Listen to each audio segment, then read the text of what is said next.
उपायुक्त हैं अलग अलग जिले में, अलग अलग क्षेत्र में, कहीं 5 की कहीं 7 की ये जो कमेटी बन रही है, समिति बना रहे हैं, ये इसका क्या फायदा होगा किसान को? देखिए, आप एसटी लाइन की बात कर रहे हैं। इस एसटी लाइन मूवमेंट में उपायुक्त की एक विशेष इसमें ड्यूटी है, यानी कि टेलीग्राफ एक्ट के सेक्शन 10 और 16 उसमें बिल्कुल क्लियर प्रोविजंस हैं।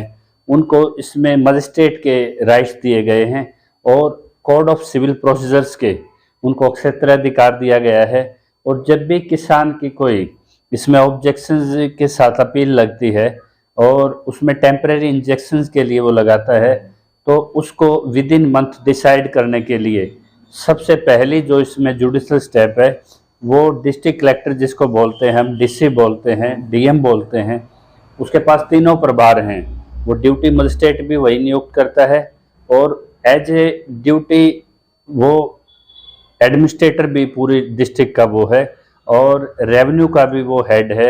और इसी तरह से इस जुडिशल फाइल पे एक मजिस्ट्रेट की भूमिका में है।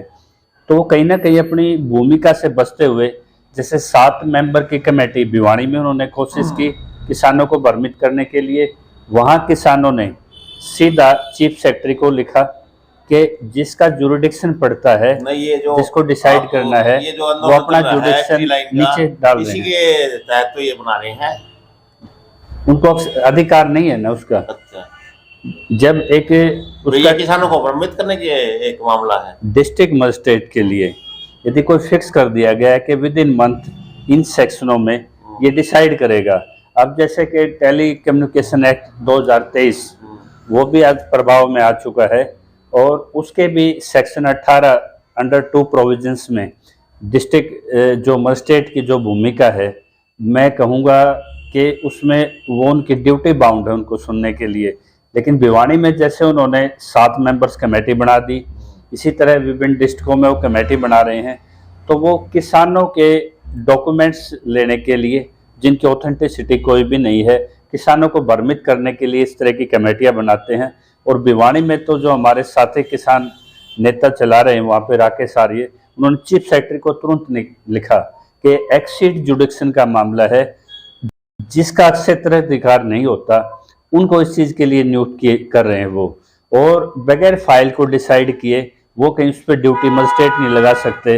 लेकिन आपने देखा होगा कि जगह जगह ड्यूटी मजिस्ट्रेट और पुलिस फोर्स खड़ी कर दी जाती है। तो ये सारा एसटी लाइन का जो ये मूवमेंट है ये डीसी के आसपास घूमेगा। और डीसी जैसे जज्जर डीसी बार बार प्रवोक कर रहे हैं कि आप हाई कोर्ट चले जाइए, वहाँ मेरे खिलाफ आप डिस्ट्रिक्ट कोर्ट चला जाइए। तो वो सिर्फ किसानों को भ्रमित करने के लिए कि किसान गलती से वहाँ चला जाए और जैसे रिट का नोटिस होगा वो तुरंत उस पर 1 पेज में डिसाइड कर देगा। और जबकि किसान को जब डिसाइड करना है तो उसके जो हायर रेट है, रजिस्ट्रीज हैं, लैंड एवोल्यूशन हैं, उसके एविडेंस हैं, उसको सुनने पड़ेंगे। अपने एक रीजनेबल ऑर्डर देने के लिए बाउंड है वो। तो 1-2 किसान यमुनानगर से सोनीपत से सीधे हाई कोर्ट भी गए, उन्होंने रिवर्स बाउंस बैक, जो हमने हाई कोर्ट में याचिका डाली, उन्होंने रिवर्स बाउंस बैंक उनको इस डायरेक्शन के साथ डिस्पोज किया कि पहले जो इनको रिड्रेस करना है इनके इश्यूज को पहले डीसी करेगा, फर्स्ट स्टेप वहाँ पे है, तब आप हमारे पास आइए। तो मैं आपके चैनल के माध्यम से जहाँ भी धरने चल रहे हैं इसमें डीसी साहब की लायबिलिटी है वो फिक्स करनी है। और 4 हमारी प्रमुख मांगे हैं। जो मार्केट रेट है, यानी कि हायर लैंड एवोल्यूशन है, स्टैंप ड्यूटी पेड है, उसके एग्जाम्पल हमने फाइल पे सभी डीसीओ को दिए हुए हैं। हमारी फाइल बहुत स्ट्रॉन्ग है, उस पर उन्होंने तय करना है। और हरियाणा में 15% जो कॉरिडोर राइट ऑफ वे है वहाँ पे सेंट्रल स्पीकिंग है, क्योंकि उन्होंने खाली टावर का 100% दे दिया तो उस पर साइलेंट है। तो वहाँ पे सेंट्रल एक्ट के प्रोविजंस लागू होंगे तब तक। और एक चीज़ नई निकल के आई है कि इसमें जो डिमिनिशन ऑफ लैंड और उसका जो राइट ऑफ वे के साथ एनुअल जो वार्षिक किराया है जहाँ टावर, वो 1885 का कानून था अंग्रेजों का समय, तो इसका वो रेंट भी किसानों को मिलेगा। और नए एक्ट में रिपील सेविंग में एज ए ट्रांजिस्ट फॉर्म में ये प्रोविजंस आगे कर दिए गए हैं, लेकिन एक अधिकार किसानों को दे दिया। मैं आपसे ये सवाल इसलिए पूछ रहा हूँ कि ये जो कमेटी का मामला चल गया है, इससे जो हमारे आंदोलनकारी किसान है वे भ्रमित है, वे करें हमारा मतलब कोई सोल्यूशन मिल रहा है? इस आंदोलन को खड़ा करने में हमें किसान भ्रमित तो होते हैं ना, किसान के लैंड ओनरशिप, मैं पहले बताऊंगा ना, जो भी किसान इस आंदोलन में हमारे साथ शामिल हुए हैं उनको एजुकेट होने में 1 हफ्ता लगता है। उनके डिवीजन पे जाके उनके लीगल सेमिनार्स होते हैं, उनके डॉक्यूमेंट के, उनके राइट के बारे में बताते हैं। हर किसान को छोटू राम बना के खड़ा कर दिया हमने, और वो बिल्कुल भ्रमित नहीं है। जो अन्य किसान हैं जो अभी इसकी दायरे में नहीं आते वो जरूर भ्रमित है। अब हमने एक मुहिम चलाई है कि 1966 के बाद जितनी भी लाइनें थी, आज उत्तर हरियाणा बिजली निगम आज वो एक लिमिटेड संस्थान है, पुरानी भी जितनी लंबित HT लाइनें हैं, छोटी लाइनें हैं, उनके भी मुआवजे अब किसान लेंगे, जो पीछे से भी जो लाइनें डल रही हैं। और DC साहब की भूमिका फिक्स की गई है।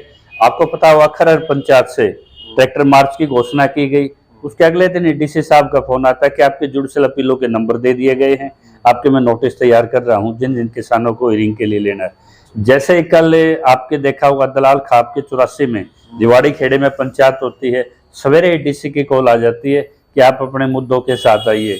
और जो ऑर्बिटर रेल का जो आर्बिट्रेशन अवार्ड है 1,56,00,000 रुपए, उससे ऊपर किसानों की रीजनेबल मांग, कहाँ पे बीच का रास्ता निकलता है, उस पर किसान सहमत होंगे।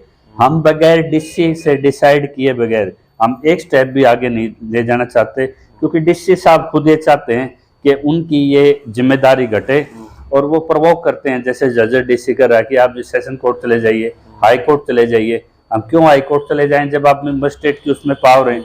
या तो आप इस सीट से रिजाइन कर दीजिए, या आप ये लिख के दीजिए कि इन जुडिशल अपील को सुनने के लिए मैं सक्षम अधिकारी नहीं हूँ, या हम आपकी जो एडवाइस है वो आप हमें लिखित में दीजिए, ताकि डिपार्टमेंट ऑफ पर्सनल में हम जाके हम ये कहें कि इस DC का मेडिकल चेकअप हो, मानसिक संतुलन चेक हो, ये सीट पे डिसीजन लेने के लिए अब सक्षम नहीं है।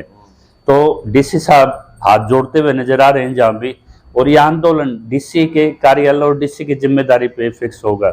वो जो हाई कोर्ट सुप्रीम कोर्ट के रास्ते हैं वो हमने सुरक्षित रखे हैं, और जितना हम इस स्टेज पे यहाँ पे मदद ले सकते हैं और डिसाइड करा सकते हैं वो हम डिसाइड करके चलेंगे।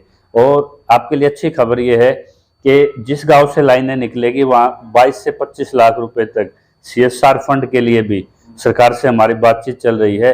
और आगे पैसा तो किसान की 1 पीढ़ी 2 पीढ़ी में कहीं इन्वेस्ट हो जाएगा। आगे उस लाइन के नीचे यदि किसी मजदूर भाई के साथ दुर्घटना हो, बहुत से खेतों पे मजदूर भाई भी काम करते हैं, तो उनका जीवन हमारे लिए महत्वपूर्ण है। तो ग्रुप लिंक इंश्योरेंस के लिए हमारी एक इसमें कंडीशंस हैं, और जो राइट ऑफ वे है उसका 15% के साथ हमारी एक और मांग है।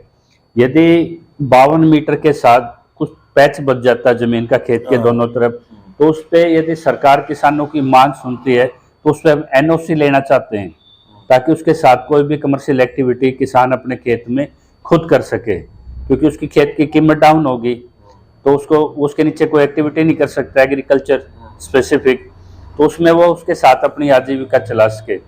तो रीजनेबल मांग के साथ किसान खड़ा हुआ है। रीजनेबल, ये तो मतलब खतरे की बात होगी ना, खतरे की किसान के लिए है, तो इसलिए ग्रुप इंश्योरेंस मांग रहा है कि भगवान खुदा ना खास्ता करे कि इलेक्ट्रोलक्सेशन हो जाए। तो ग्रुप इंश्योरेंस का ये मतलब है यदि 5 राज्यों से कहीं 250-300 पोल्स लगेंगे कहीं, तो उनके नीचे जितनी भी लाइन में है उनका जीवन सुरक्षित हो जाए इंश्योरेंस में। जैसे LIC में लिखा होता है जीवन के साथ भी जीवन के बाद भी, तो वो सुरक्षा भी हम इसमें लेके चल रहे हैं।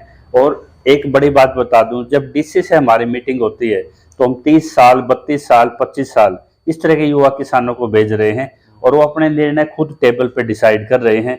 किसी भी समानांतर संगठन को बीच में कूदने की, टेबल पे बात करने का रास्ता बंद कर दिया गया है। जो प्रभावित किसान है DC के सामने उन्हीं की मीटिंग चल रही हैं। और इसमें एक और चीज चाहूंगा मैं, ये जो 11 तारीख को हमने विशाल पंचायत का वो कर रखा है ऐलान, उस पर भी कुछ रोशनी डाली है। देखिए, हरियाणा में हर डिस्ट्रिक्ट में हर खाप की एक बड़ी मीटिंग हो रही है। जैसे आपकी देखा हुआ दलाल 84 की हुई, उससे पहले राठी खाप की वहाँ पे हुई, उससे पहले जैसे दैया खाप की एक बड़ी मीटिंग हुई। मैं आपकी इसकी ओजन बॉर्डर की बात कर रहा हूं, मैं उसी की बात मैं आपको बता रहा हूँ। यदि आप सुनने का धैर्य रखेंगे तो डिस्ट्रिक्ट वाइज खापों के हिसाब से आगे बढ़ रहे हैं कि पूरे डिस्ट्रिक्ट का मोबिलाइजेशन एक जगह हो जाता है, और ये संदेश जाता है सरकार को कि चाहे एक किसान भी पीड़ित है उसके साथ पूरी तो खाप खड़ी है, पूरा डिस्ट्रिक्ट खड़ा है। तो इसी तरह से दिल्ली देहात वालों ने हमारे से संपर्क किए, जैसे डॉक्टर रामनिवास हमारे यहाँ पे मास्टर धनीराम जी हैं, और जो दिल्ली के प्रबुद्ध आदमी है बरवाड़ा आंदोलन के जो वो प्रोफेसर साहब हैं, और इस तरह कंजावला आंदोलन से जैसे डबाज साहब हैं। तो इसी तरह से जुड़े हुए आंदोलनकारियों ने कहा कि दिल्ली एक मेजबानी करना चाहता है, क्योंकि दिल्ली पे जिम्मेदारी 5 राज्यों की है। और कांग्रेस ने समर्थन किया खुल के, उन्होंने न्यायिक जांच मांगी इस ओचंदी पावर हाउस की। इसी तरह सुशील गुप्ता ने कहा कि हम इसमें प्रेस कॉन्फ्रेंस करने जा रहे हैं, जरूरत पड़े तो हम पॉलिसी बनाने के लिए भी तैयार हैं। तो जब दो बड़े राजनीतिक दल खुल के आते हैं, तो अब अगला स्टेप है कि हो सकता है लोकसभा चुनाव में ये बड़े मैनिफेस्टो में राजनीतिक पार्टियों के मुद्दा है। और आप जो बार बार सवाल उठाते थे कि किसान आंदोलन क्या दोबारा इतना बड़ा खड़ा होगा, इतना व्यवस्थित तरीके से खड़ा होगा। 5 राज्यों के किसान, किसी सड़क को हमने नहीं रोका, किसी के नाखून हमने नहीं कटने दिया, किसी पुलिस वाले के गिरेबान पे कोई बात नहीं गई, किसी से चंदा नहीं लिया गया। तो एक बड़ा व्यवस्थित आंदोलन बगैर पब्लिक को डिस्टर्ब किए हुए, ये 70% इसमें विजय की तरफ बढ़ रहे हैं। दिल्ली के 19 गांव इसमें मेजबानी कर रहे हैं।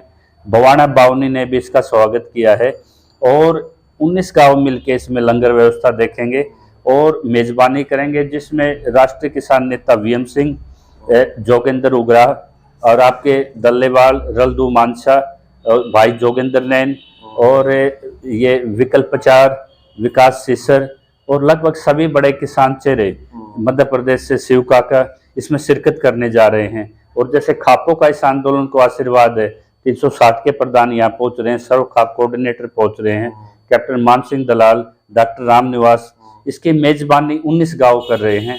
और ये दिल्ली देहात के लिए एक संदेश है सरकार को कि जब भी आप दिल्ली के किसी अधिकार पे चोट डालोगे किसान मजदूर के, तो पूरी दिल्ली देहात नेतृत्व भी करने की क्षमता रखता है युवा यहाँ का, और यहाँ सरकार को जवाब देने में भी सक्षम है।